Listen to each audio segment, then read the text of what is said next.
Have you ever bought a used gun that was customized by someone else for a particular use case? I've done it in the past, and I've done it again with this A2 pattern carbine. All right, let's shoot out some stuff. Now, this was a former police carbine, so it has the restricted markings right here. We're going to talk about those in just a second. And because it was a police carbine, it was set up for a particular use case. This one was pretty clearly a patrol vehicle carbine because it has wear patterns that are what you would expect if it was locked inside of some sort of clamp inside of a patrol car. Now, because it was also set up for a mechanized unit, weight wasn't as big of a factor as it would be for somebody like me, or maybe like a military role where they might expect to carry it in a long distance. So it has some features that are indicative of that. So we're going to go tip to butt, since that's, I believe, the standard YouTube way, and we're going to start. It just has a standard A2 birdcage flash hider, and it has a carbine length gas system. Now what am I doing talking? We should shoot at some stuff.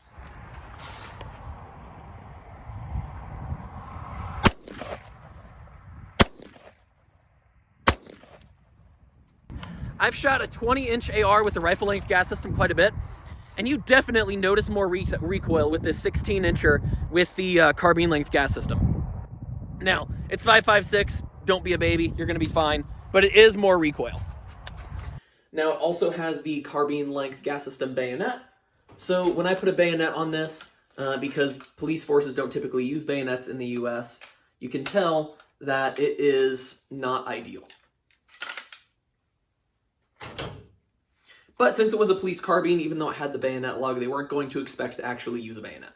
Okay, it also has this upgraded quad rail. This one is, I believe, made by like UTG or Leapers or one of those companies that makes a lot of those kinds of things, but this one is made in the USA. Even though it is a quad rail, it is a strange slim profile quad rail, where on the sides it does not have full-length Picatinny, but instead it has these screw slots, and you can attach Picatinny to it. And then these little holes right here are for sling attachment points, just the QD sling attachment points. You can kind of customize this gun particularly. There was this one on this side. There was a Picatinny slot. I slapped this flashlight on here just for this video and some other videos because a company asked me to review it. So I thought, you know, while I'm shooting this gun, I might as well be have this flashlight attached so I could be testing it. But the flashlight was not original. The Picatinny location was. I believe these originally came with a few different lengths of Picatinny, but since I got this one used, it only came with the one that was already attached. It didn't come with any more. Now, this gun also has a very heavy profile barrel. I found a picture of one online with the handguard removed. I haven't removed this particular handguard yet, but you can just see that this barrel is thick. Now, because of that thick barrel, this gun is heavy, particularly the upper. This type of lower is slightly lighter than an M16 lower, but when I measured this against my M16A1, which is a 20-inch pencil barrel, the M16A1 came to 7 pounds, 9.8 ounces, and this one is 7 pounds, 11.5 ounces. So it's a little bit over 1.5 ounces heavier, even though it has that shorter barrel, because of this handguard and because that barrel is so thick. Now, this might not be a big deal, but I just thought I would mention it, and it's the way that this one is set up. Now, this one has a fixed A2 upper, meaning that you cannot remove it. This was really common in the late 90s and early 2000s when I believe that this gun would have been made. Now, the flat top uppers are a lot more common, but this one does not have a flat top, so if I want to attach something to this, I'll need some sort of adapter up here. It also has the restricted markings right here that you can see. So it says restricted law enforcement or government use only. And it has the officer's name on the back right here on this label, which I think is just a cool touch to show the history of this gun. One other thing that I should mention is right here they have a screwed pivot pin. So typically the pivot pin is supposed to be like the rear takedown pin right here, where you can just push it in the back and then pull it out and open it up. However, this one has a screw going through there. I think this might have been because of the way that this was clamped. They didn't want that button to accidentally get pressed in the clamp, so instead they attached this screw-in piece. I'm not a huge fan of it, but also I'm not using it in a clamp, so maybe that was for that particular situation. One of the other features of this gun that I feel like I should talk about is the upgraded two-stage trigger. So I have cleared the gun, and I'm just going to show you what that's like. So the two-stage trigger means there is a lot of take-up, and then you hit a wall, and then you pull through it. And this is quite a bit lighter than a typical mil-spec trigger, which is pretty nice. I've only really shot mil-spec triggers, or at least that's all I own. I've shot other people's upgraded triggers. So I'm fine with the mil-spec trigger, but I do like that this one is a little bit upgraded. Now, this also also anti-walk pins, which is nice when you have an upgraded trigger. Because these rifles were built to have that mil-spec trigger when you have an upgraded trigger, I've seen pins just fall out from other people's guns before, so I like that this comes standard with anti-walk pins, although if it didn't come with them, I probably wouldn't have put them on. It also has an ambidextrous safety. Upgraded charging handle latch right here. You can see it's just a little bit extended. Ambidextrous sling attachment point, which is pretty cool. And this one came with a single point sling. This isn't a super expensive or fancy single point sling. I think I looked it up online and it was like a $30 single point sling. So I'm glad it came with a sling. Slings are nice, but I'm not a huge fan of single points.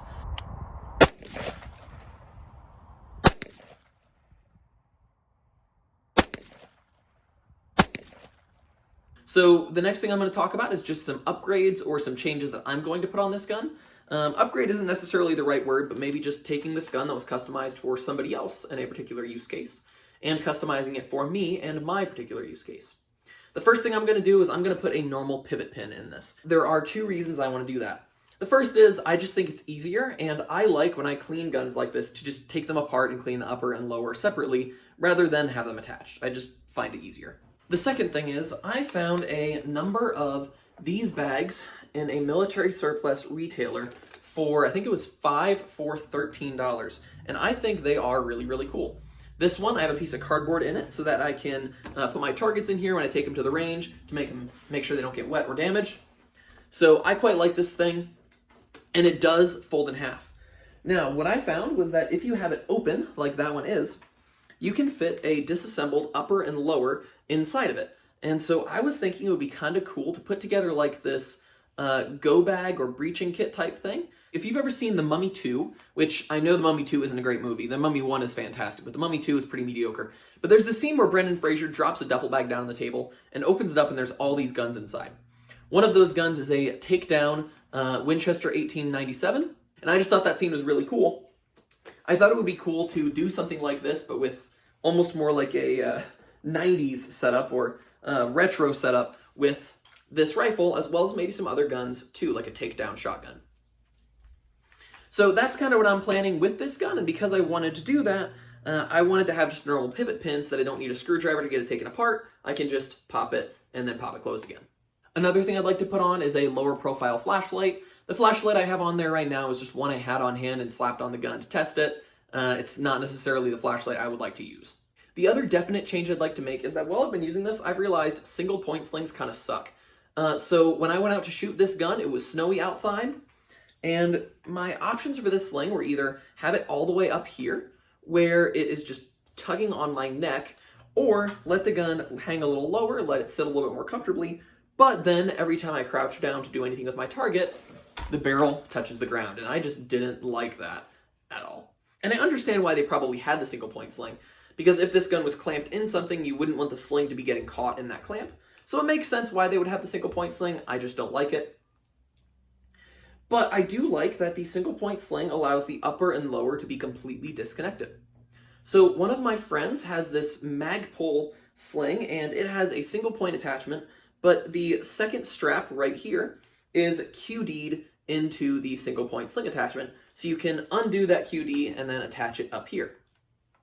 I'm thinking I might go with something like that because it keeps this gun with the single point style that this gun was designed with, but at the same time, it allows me to make that a 2-point sling when it's convenient. Finally, there are a few upgrades that I might do someday, but I'm not really sure on. Firstly, I really like bayonets. Whether or not they're practical is another discussion in the modern era, but I still like them. So you can get little bayonet extenders so that the carbine length bayonet will attach at the proper distance, which would be about right there. That's not necessarily a practicality thing. Honestly, you could say it's extra weight and I'm never going to use the bayonet, but I like bayonets, so I like the idea of having that little attachment there.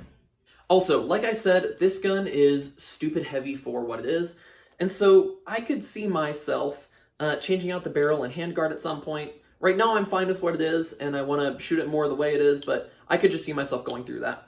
Also, as I test this gun more, take it to the range more, I'm going to see if I really like this extended charging handle latch. I could just see that being really annoying, especially if I like fall down. I could see that jabbing into my ribs in a really uncomfortable way.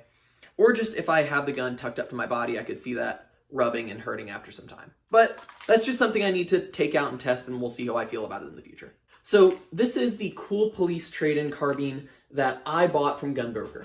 Now, I bought a gun that had restricted markings, but I lived on. Which proves it's hard to get the best of a man named John.